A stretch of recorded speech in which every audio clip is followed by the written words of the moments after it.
pourquoi la tension peine à redescendre aujourd'hui entre Alassane Ouattara et son homologue burkinabé? C'est une excellente question.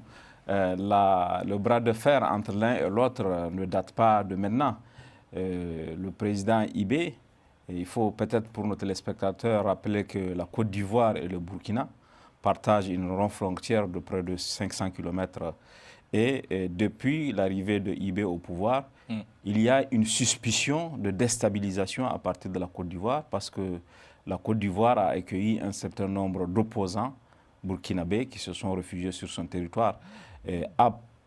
Avant même cet épisode de l'UEMOA, donc il y avait des accusations qui ont été portées contre le pouvoir ivoirien, des accusations de déstabilisation, des coups d'État qui auraient été préparés à partir de la Côte d'Ivoire.